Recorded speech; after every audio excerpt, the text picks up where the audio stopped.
Hello guys, welcome back to my YouTube channel Lucky Diary. তোমাদের আপুনি যদি online exam দিম বুলি ভাবি আছে তেতিয়াহলে আজিৰ এই ভিডিওটো সম্পূৰ্ণকৈ আপুনি চাই থাকিব।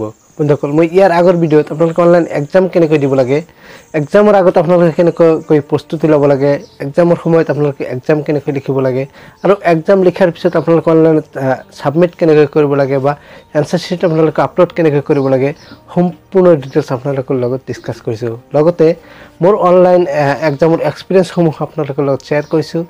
যদি আপুনি ভিডিওটো চোৱা নাই তেনহলে এইটো ভিডিওৰ শেষত আপুনি ভিডিওটো পাই যাব, তাৰপৰ আপুনি ভিডিওটো চাই ল'ব, নহলে আপুনি ডেসক্ৰিপশন বক্সত ভিডিওৰ লিংক পাই যাব, তাৰপৰ আপুনি ভিডিওটো চাই ল'ব।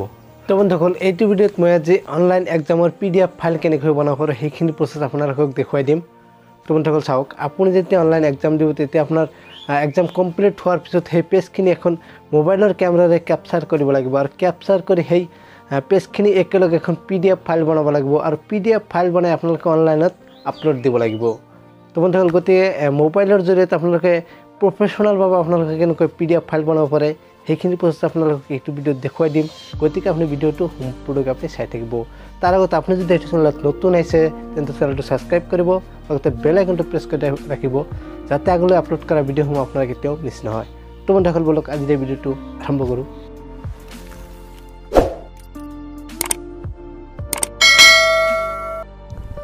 তো বন্ধুসকল চাওক, আপনি মোবাইলেৰে পিডিএফ বনাবলৈ হলে আপনি মোবাইলত এখন এপ ডাউনলোড কৰিব লাগিব। আপনি এডোব স্ক্ৰীন নামৰ এখন এপ আছে, প্লে ষ্টৰত এভেইলেবল আছে, আপনি প্লে ষ্টৰৰ পৰা ডাউনলোড কৰি ল'ব। তাৰপিছত আপনি এপখন ওপেন কৰিব। ওপেন কৰাৰ পিছত আপোনাৰ ইয়াতে ক্যামেৰা অপশনটো আহি পৰিব। আপনি ক্যামেৰাৰে এখন ফটো ক্যাপচাৰ কৰি আপনি পিডিএফ বনাব পাৰিব আৰু নহলে আপনি আগতীয়াকৈ আপনি ফটোখিনি ক্যাপচাৰ কৰি লৈ আপনি পিডিএফ বনাব পাৰিব। মই আপোনাক ৰিকমেন্ড কৰিম আপনি পাৰিলে ক্যামেৰাৰে আপনি আগতীয়াকৈ ফটোখিনি ক্যাপচাৰ কৰি ল'ব। তাৰপিছত আপনি এখনকৈ এনেকৈ গোটেইখিনি পেজ আপনি সিলেক্ট কৰি ল'ব। সিলেক্ট কৰি লোৱাৰ পিছত ওপৰত চাওক ইয়াতে ৰাইট চিন দিয়া আছে, আপনি ৰাইট চিনত আপনি ক্লিক কৰি দিব। ক্লিক কৰি দিয়াৰ পিছত অলপ সময় লোডিং হ'ব। তাৰপিছত চাওক এনেকুৱা ধৰণৰ এটা পেজ আপোনাৰ ওপেন হৈ আহিব। আপনি ইয়াতে গোটেইখিনি পেজ এনেকৈ দিয়া থাকিব। আপনি চাওক ইয়াতে আপোনাৰ পেজখিনি আগতে আপনি ভালকৈ আপনি ক্ৰপ কৰি ল'ব। তলত চাওক ক্ৰপ অপশন দিয়া আছে, আপনি ক্ৰপ অপশনত ক্লিক কৰি গোটেইখিনি পেজ আপনি এনেকুৱাকৈ আপনি ক্ৰপ কৰি ল'ব। এনেকুৱাকৈ দিয়াৰ পিছত আপনি ওপৰত চাওক ৰাইট চিন দিয়া আছে, আপনি ৰাইট চিনত ক্লিক কৰিব। আপোনাৰ এখন পেজ ক্ৰপ হৈ গ'ল। তাৰপিছত আপনি নেক্সট পেজত আহিব, আকৌ আপনি নেক্সট পেজ এনেকৈ ক্ৰপ কৰিব। নেক্সট পেজ এনেকৈ ক্ৰপ কৰাৰ পিছত আকৌ আপনি ৰাইট চিনত ক্লিক কৰি দিব। চাওক ইয়াত আপোনাৰ দুটা পেজ আপোনাৰ অলৰেডি ক্ৰপ হৈ গৈছে। এনেকুৱাকৈ আপনি গোটেইখিনি পেজ আগতে আপনি ক্ৰপ কৰি ল'ব। মই আগতে গোটেইখিনি পেজ ইয়াতে ক্ৰপ কৰি লৈ আছো।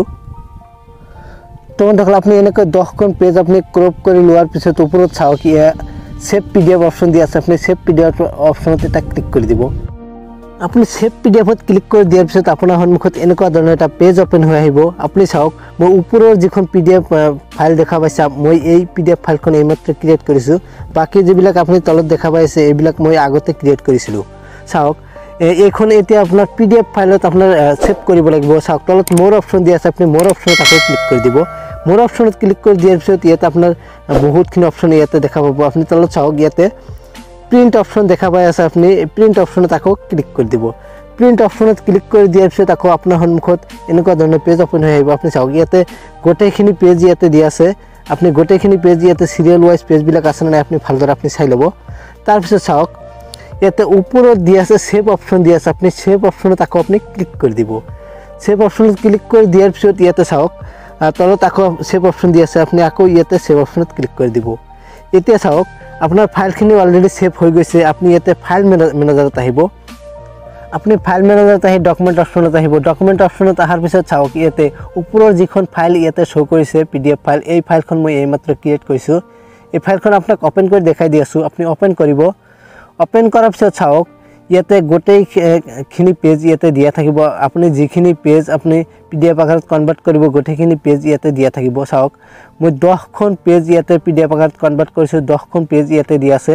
গোটেইখিনি পেজ আপনি এখনকৈ ভালকৈ আপনি চাই ল'ব। চাওক ইয়াতে পিডিএফ আকাৰত কনভাৰ্ট অলৰেডি হৈ গৈছে। চাওক এই ফাইলখন এতিয়া আপনি ৰিনেম কৰিব লাগিব। আপোনাৰ ৰিনেম কৰি আপোনাৰ যিখন সাবজেক্টৰ আপনি এক্সাম দি আছে সেই সাবজেক্টৰ নাম আৰু ইয়াতে সাবজেক্ট কোডখিনি বহাই আপনি অনলাইনত আপনি সাবমিট কৰিব লাগিব। চাওক এনেকুৱাকৈ আপনি ইজি স্টেপ ফলো কৰি আপনি পিডিএফ আকাৰত কনভাৰ্ট কৰি ল'ব, কোনো ধৰণৰ অসুবিধা নহয়।